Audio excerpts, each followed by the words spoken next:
BizSchool is brought to you by Neon Canvas. Neon Canvas is a digital marketing boutique located in Memphis, Tennessee.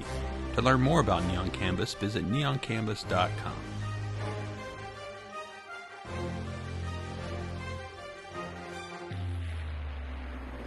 Welcome, here it goes. This is the 9th episode of BizSchool with Alex Rasmussen. I'm going to be teaching you all things business, and today we're going to be joined by a longtime friend of mine, managing partner of Higher Visibility, an award-winning digital marketing agency right here in Memphis, Tennessee, Adam Heitzman.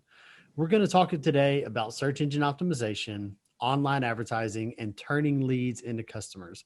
This is one of the most important things that you can do in your business. So I really wanted to bring on an expert for this show who can really help dive into these topics with me. And you know you're getting the best when we tell you what's up. So in today's episode, we're going to talk about search engine optimization. What is a conversion and how do you make it happen? Turning leads into customers, and what it takes to build a nationally known marketing agency, because I know I've got a good portion of my audience that's looking to me for advice on building an agency. And I want to do our part here with Adam today to give back to the community that brought us up. So as far back as 2001, I was selling websites to small businesses. And at the time, these were essentially landing pages on a subdomain. I've told you about this before, for an early stage tech startup called iWorks. So back then, if you had a website at all, you had a really good chance of ranking on Google because there just wasn't a ton of saturation from your competitors in the market who also had a website. But I had a good inclination that the future of marketing was going to be built around the internet. Back then, everybody was walking around with the old Nokia 8390 in their pockets, and we had home computers where we were doing AOL chat. We'd go to MapQuest and print out our directions to get around. But it was clear that we weren't that far away from walking around with a full computer in our pockets. The BlackBerry was already becoming popular in the business world. And by 2007, the iPhone had hit the market. So it was around this time that I became interested with internet marketing. And by 2010, I was consulting businesses on how to use social media, build a great website, and drive traffic to that website. The best way back then to drive traffic to a website was through Google search engines. So I learned how to get websites to rank on Google, and that was just the beginning of my career in SEO. As the industry evolved, SEO, in my opinion, has become the umbrella over digital marketing. And that's when I realized that the digital marketing world would eventually become far more popular and effective than traditional marketing methods. And we're seeing that bear true today.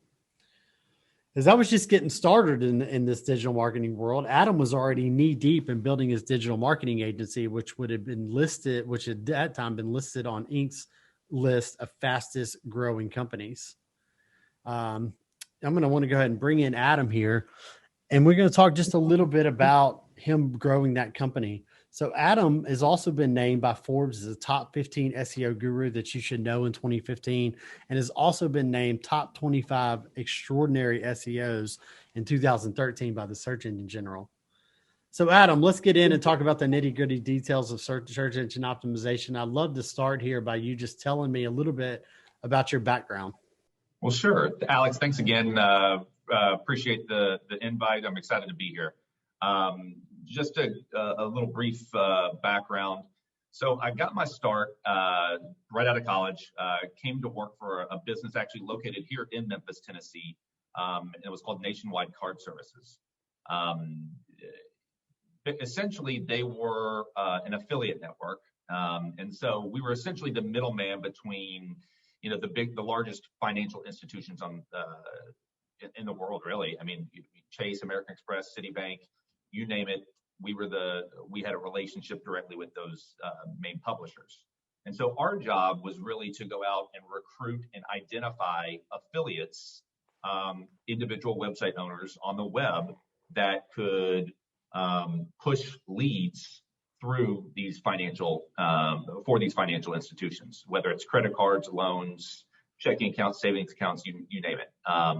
And so that's where I originally got my start, my high level overview of kind of the digital marketing space, is really talking to these affiliates. And during that time, part of our role was really trying to educate them and explain to them how they can take, any traffic or the current traffic that they have and convert it over into hopefully, a paying customer or filling out a loan or whatever that might be. And so got a great deal of experience from doing that. Shortly after that, I was at Nationwide Card Services for about a year, but decided I needed a change of scenery. And so I actually moved out to Southern California, San Diego to be exact, for a couple of years. When I first went out there, I went and immediately worked at a big agency, about 150 to 200 employees, just to give some context to the size. But they primarily focused in the Southern California area. And they were huge in the home builder space at the time. Had other verticals, but home builder was the key. And so I was on the SEO department there. And so kind of learned my chops a little bit there, kind of honed some of my skills, and stayed there for about a year and a half, and saw a job opening come up for an internet-based bank still in San Diego. And so I went over there and became the essentially affiliate marketing manager for the bank. And my main goal there was to do essentially the same thing that I was doing at Nationwide Card Services to some extent, was really driving lead flow to the bank.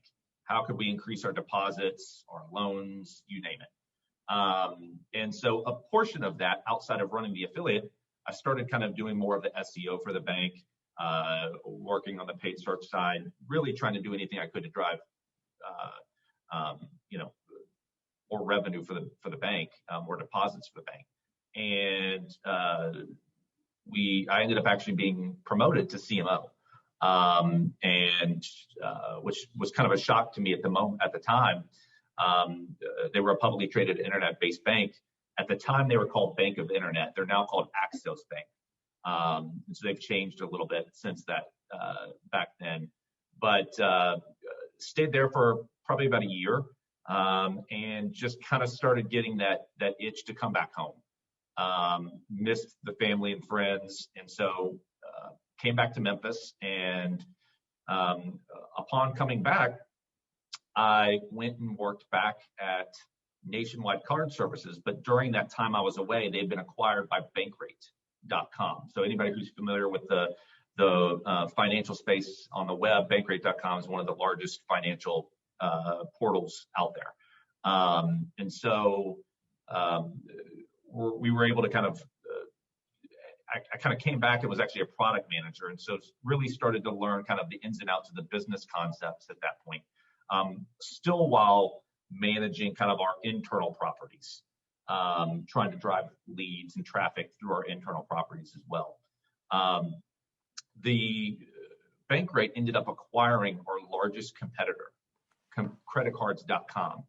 And this was 6 months after I moved back, and decided to shift the whole entire operation over to Austin, Texas. I wasn't ready to move again. I had just come back purposely. And so during that time, I'd had the idea of, I'd started having the itch, and this was back in late 2008, started having the itch of, and really saw a need in our local area in Memphis market that, you had your traditional ad agencies, your web design firms, but really there was nobody in the local market that was catering towards really performance marketing. How could you do SEO, paid search, web design, any of those things, but with a core focus on helping generate more business, specifically through performance marketing. And SEO was really the bread and butter at the time, or the thought process. And so kind of going back to the company moving to Austin, Texas, I decided I wasn't going. And so I helped close down the Memphis office. And so I got a 90-day severance, 3 months. And so I was like, all right, well, this is, it's either going to work or it's not. So I gave myself, 90 days to get higher visibility off the ground. And I had a partner at the time, who's still a partner today, David McKelvin. And so between the two of us, we did whatever we could in that 90-day time frame to try to get something going. And we were lucky to get, 2 or 3 clients in that time frame, enough to pay the bills, right? Enough to get us moving. We had some luck along the way. We had the company or the building that I was moving out of or helping shut down. The owner of it gave me space for a period of time. And so I was able to work out of that space and kind of build it up. And then obviously we repaid them later on. And so that really helped us kind of just get our feet wet and start kind of gaining some momentum. And then fast forward from there, obviously we've continued to kind of grow. We've expanded our reach.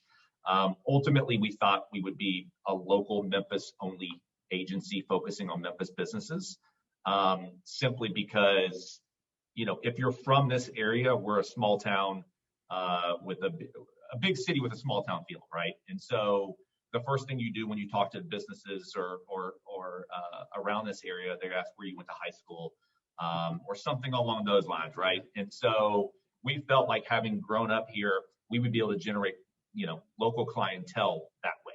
And we did, but, we actually started practicing what we preached, started doing SEO, paid search, and really, fast forward today, we've got about 65 employees, all here in the Memphis market, and maybe 5 to 10% of our business is actually in the Memphis market. It's all over the country at this point. And so, that's a little bit about the background, kind of how we kind of went from the start to where we're at now. That's awesome. And it is such an incredible entrepreneurial story. And every entrepreneurial story out there, it always has this like crucial moment where you have to bet on yourself, right? Yeah. And it seems cliche, right, to say, well, you have to bet on yourself. But you had it, right? You could have gone and spent that 90 days to find another job. You had already been a CMO, you had been hired to come back to Memphis in this great role. Clearly you could have continued that march up the corporate ladder very easily, but instead you decided to bet on yourself. And what's the reward like? Once you get into the black, so to say, or you turn your first profit, would you ever go back? No, I would never go back at this point. Don't get me wrong. There are days where I'm like, you know what? It would be really nice to just be able to clock in and clock out, and not have to take any of that home with you. That does still creep in my mind sometimes, but after having gone this road, I don't think I would ever go back now. Yeah, I couldn't, and I don't think anybody would have me back. So, so let's talk about SEO. The other day, I got kind of hit with like a brick by the side of my head when my attorney called me back. He was working on something, our terms and conditions or whatever. And he's like, I don't know what SEO is. I was like, how the hell are you my attorney and not know what SEO is? But he's trying to make a point to me, right? That like your average day person has no idea what that means. And we take it for granted. So, yeah. Just on its most basic form and sense, what is SEO? Well, I guess the easiest way to put it, it's basically a marketing process to help increase the visibility of your website through what we call organic or the free listings in Google, right? With the ultimate goal of trying to increase website traffic. That's how I typically try to explain it. No, I think that's a great explanation. And what's happened in the process of doing that, in the process of trying to make your website show up high on Google has essentially created this report card for you. And if you do great on your quizzes and you do great on your test and you pay attention in class, but you never turn in your homework, you can't get an A in the class, right? Like you're always going to be a B student if you won't do your homework. And it's the same approach with search engine optimization. It's like, yeah, you could hire an SEO company and we can do these things to your website that we do to optimize them. But if you don't have great social, if you're not telling a good story, if your brand doesn't resonate with people, or you get the leads into your office and you don't know what to do with them, it can all fall apart, right? They don't work without the other. Well, you're 100% right. And I guess the best way to put it, it's not sustainable without the other, right? You can still theoretically, gain some traction, but ultimately it's not going to be sustainable. You're not going to see the long-term growth that you really want to see from it unless you invest in all of those. It's an ecosystem. Yeah. And what are some of the first things that you notice when you look at a company's search engine optimization and you audit their marketing, that they're making a mistake? It's a difficult question to answer per se. I mean, I guess there's a couple of things that I look at. Really, the first thing that we want to do is let's first take a step back. Before I even just look at the website, tell me, what are you trying to achieve? Like, what are your goals? What would you like to see? What are your expectations right now, right? Because we want to make sure that whatever we do from an SEO perspective or a marketing perspective is correlated to those specific goals that you're trying to achieve, right? We want to make sure that our approach is focused in on that. Because it's one thing to generate traffic, but it's another thing to generate traffic that's actually going to convert and become customers. And so I think that's something that you really have to think about. And that's part of the strategy. That's part of the art to it. And how do you measure that success? Is it based on what the client's goals are, or are there other metrics that you look at to say, this is doing what it's supposed to do? Yeah, I mean, obviously there's metrics that we look at day in, day out, right? We'll look at organic traffic coming to the website. If we're talking about SEO, we'll look at, organic leads coming into the website, depending on what type of business it is, or sales. We'll look at growth of their link, their backlink profile, their domain authority. There's a lot of metrics that you can look at theoretically that all play a role in that. But none of it matters if it doesn't match with what the client is trying to achieve, right?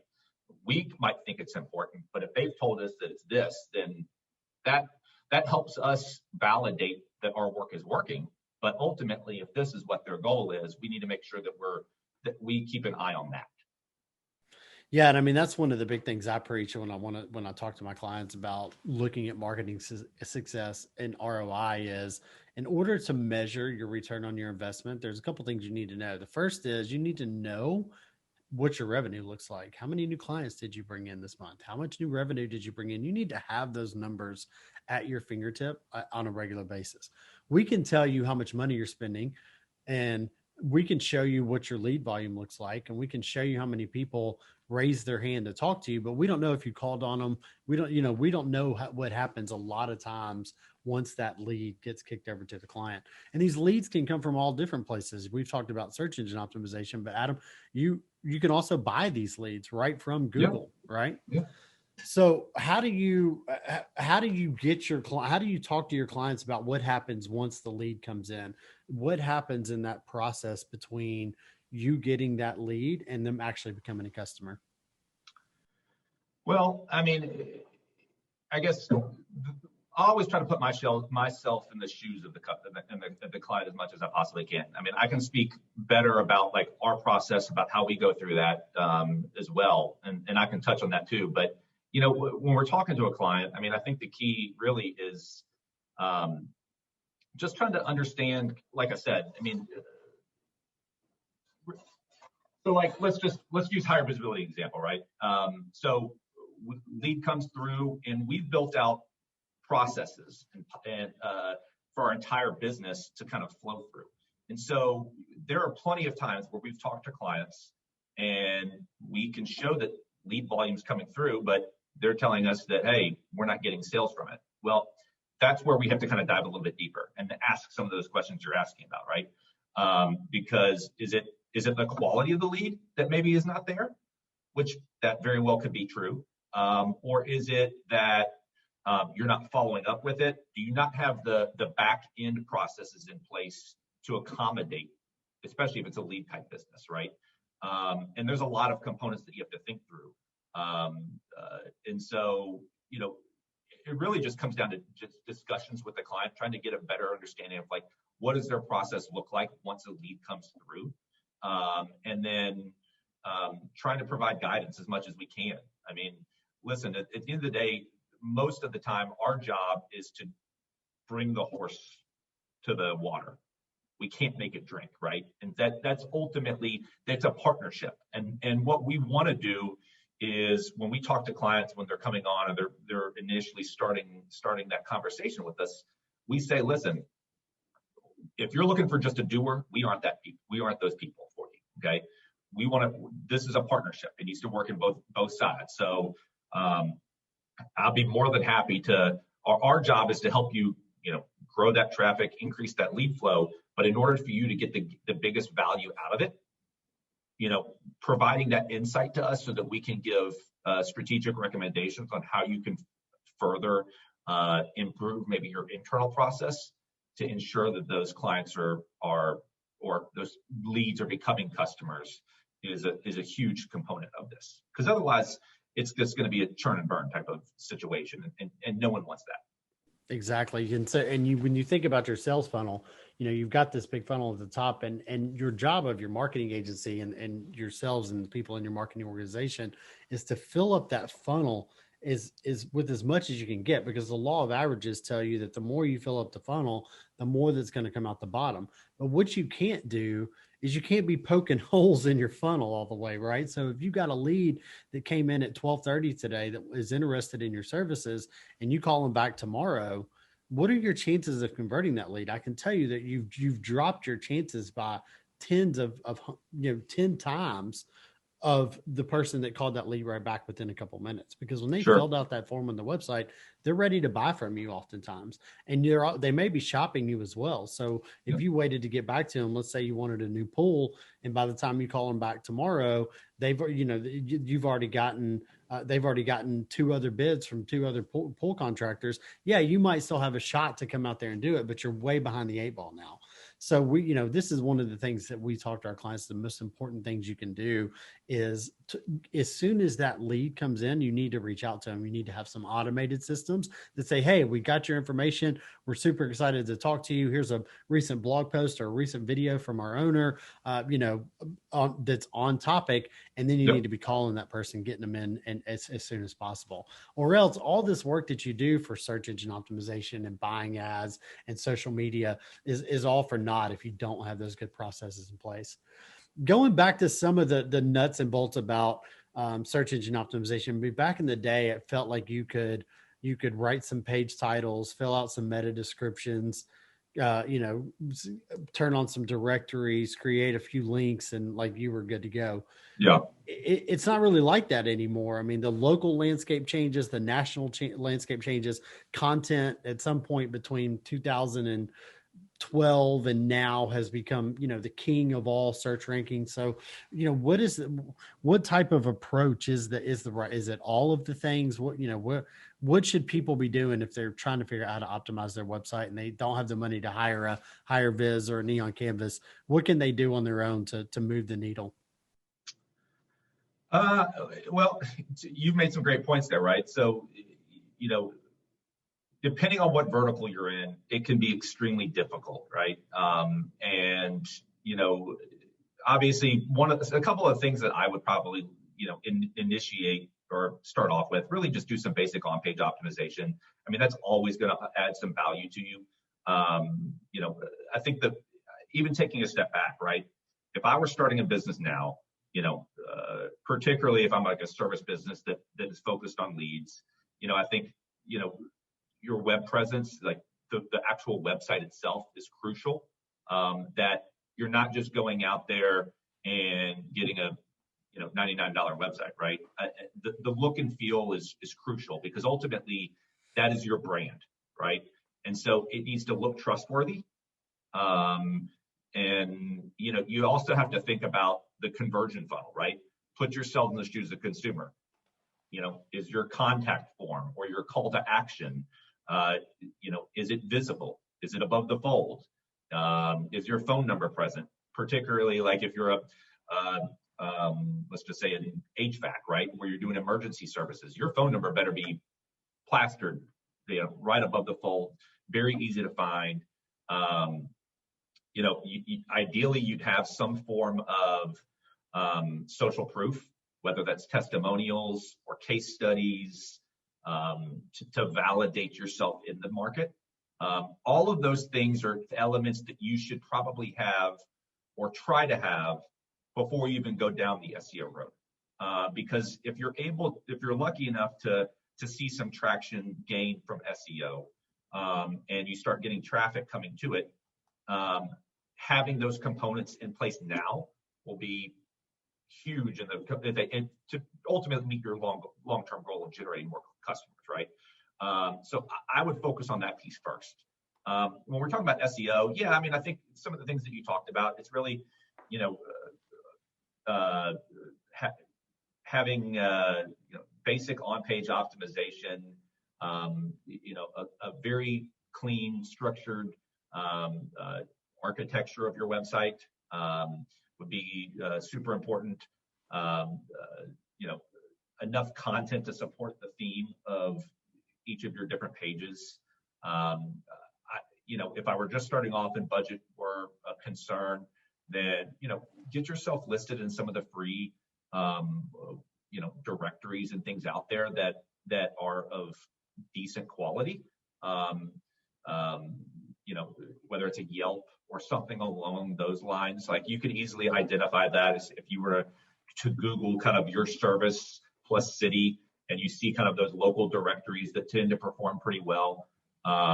Go out there, and a lot of those you can claim free listings. It helps trying to help validate the business as well, because a lot of times if they're going through that process and they came across your website, they're probably looking at some of these directories too, just to kind of see, how do you stack up versus, some of the other competition out there. The quickest and simplest thing that I would do right off the bat, outside of my website, go to Google My Business, set up a Google My Business account. It's free. It allows you to then compete in the local pack. Make sure it's optimized, it's full, the profile's complete, and that you're updating it consistently with posts, imagery. You try to encourage reviews there. You have a quicker opportunity to succeed there than you probably would in a traditional sense in the organic results. That's going to take a little bit more time. That's a great point. And if you're a landscaper or a roofer and you don't have a physical location, what do you recommend to a company like that when it comes to setting up a Google My Business? Do they get a post office box at the UPS, or that gives them an address? What's your recommendation there? There's an option to set yourself up as a service-based business, and so you could hide your address. You still put your address in there, but it's just hidden from Google or from a public facing perspective. I would not recommend the use of like PO boxes or anything like that. That's typically frowned upon.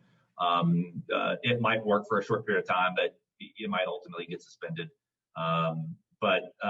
Yeah, I mean, I would do a service-based business, and your address is hidden.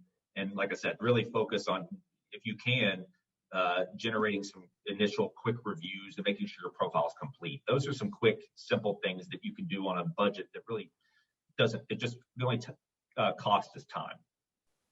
And people are always scared to ask for reviews. It feels like, right? They're scared to ask their friend, to their customer for reviews. But how important is that to the algorithm, to the overall success? Well, it's crucial for local businesses. When you start getting into national, if you're a national type business, don't get me wrong, there's validity there, depending on what vertical you're in. But like for example, for us, since we're competing a lot of times like against other agencies across the country, I mean, some of them will look at reviews, but I think the ultimate component that they're kind of deciding with is, do they know what they're talking about first off? So are we knowledgeable? And then do we have case studies to back up kind of what we're saying? And so I think those kind of outweigh on a kind of a national scale, but on a local scale, yeah, reviews are super crucial. Yeah. What else would you add to this conversation when you're talking about small businesses? We're talking about search engine optimization. We talked about ads, reviews, social, website. I mean, we've covered a lot of ground here. Is there anything else people need to be thinking about from hey, how do I drive leads into my business? Yeah, I mean, I think there's a couple of things. I mean, obviously the difficult thing about SEO a lot of times is that it takes time, right? And so if you're a small business and you don't have time, that's difficult, and I completely understand that and get that. You know, I think paid search is probably the quickest route to generate, obviously, immediate leads. But if you don't have a great deal of experience there, you can lose your shirt quick, right? And so you really need to make sure that you identify whether it's an agency or a partner of some sort, someone that knows what they're doing to give you, strategic guidance on that. But that's something that can generate leads immediately overnight, right?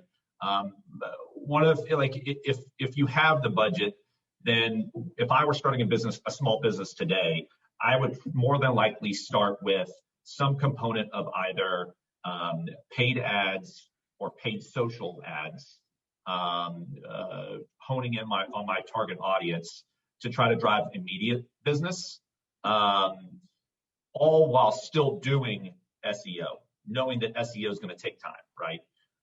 So I would go ahead and set up my Google business and do all of those things, knowing that all these other things are going to take time. And then hopefully as SEO starts kicking in, 4 to 6 months down the road, you can start tapering back that paid spend. And the nice thing about paid is you're able, if we're talking about Google Ads paid, you're able to uncover what keywords, specific keywords, are actually driving and leading to conversions. And then you can leverage that information to then optimize for those specific terms. So you're not spending your time optimizing for something that will ultimately never convert. Yeah, that's great advice. That's great advice. And when I talk to my customers about paid ads, I just picture your sink right now. And if you are trying to fill your sink up and you don't have the water faucet on, you're never going to fill your sink up. It's the exact same thing with paid ads. If you're not buying paid ads from Google right now in your market, somebody else is, and they're taking all that market share. So the minute you turn on the faucet and start grabbing market share, the sink starts to fill up. And then if you've got that SEO working on the back end, then somebody comes in with buckets and starts dumping buckets of water in it when your SEO starts firing. So what great insight there, Adam. I mean, this has been awesome. A ton of wealth of information. I could keep you all day and we could talk about this stuff, but man, I'm really proud of what you've done. It's been awesome to watch you from 2008 starting Higher Biz. And now you guys recently, you just got a big award. You were like the top agency in the country, right? What was that award recently? Yeah. So we were lucky enough to win actually 2 different awards. They just happened to be kind of back to back. The SEO Agency of the Year was presented by Search Engine Land, which is arguably one of the largest publications in our industry. And then we also won Best Large SEO Agency through the U.S. Search Awards, which is also highly recognized. So those are pretty much the 2 big accolades that you can have in our industry, and we were lucky enough to win both this year. So just super blessed, and just kind of it makes me feel good because it allows our staff, more importantly, to know that what we're doing, is not only benefiting our clients, but we're being recognized for some of the work that we're doing. Yeah, it's incredible.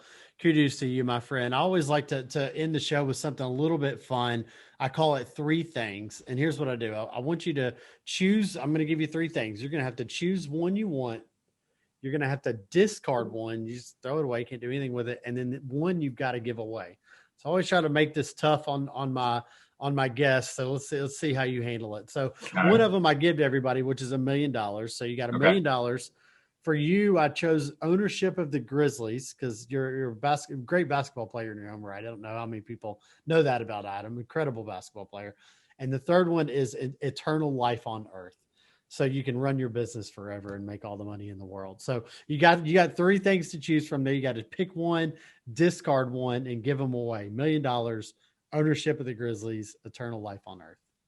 You actually made this kind of easy on me. I feel like I would discard eternal life on earth, I would give away $1 million and I'd take ownership of the Grizzlies. I think I'd do the same thing. Yeah. Yeah. I mean, the same thing. Yeah. You know, a small piece of ownership of the Grizzlies worth way more than $1 million. 100%. Yeah. Way more than $1 million. Some people might not care about ownership of the Grizzlies, but maybe we can split it. Maybe we can split There you ownership. go. There you go. You could be the majority owner. I'll be the minority owner, and we'll sit. I'll take either one, whatever you'll give me. Awesome, man. Well, this has been great. I want to thank Adam for coming on the show. Adam, tell people where they can find you. You can find me on Twitter at Adam Heitzman, or, obviously go to highervisibility.com or at higherviz.com. And I highly recommend you doing that. Adam has not only been named by national publications of one of the great SEO minds in the world, but I'm telling you, he's one of the great SEO minds in the world. So trust me when I tell you, you want to be in contact and in touch with Adam. You don't want to miss the next episode of BizSchool. I've got an exciting guest coming on to talk about networking. We're going to wrap up the first season of BizSchool. It's hard to believe we're through 9. Adam's episode 9. We'll be through 10 seasons, and we're going to put a bow on it. We're going to do our big digital orthodontist event, and then we'll start season 2 after that. Punch that 5 stars. Share this with someone you know might find it helpful to help me grow this thing.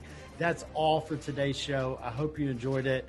Thank you for joining me. Thank you for joining me, Adam. It means a lot. And the rest, as they say, is history.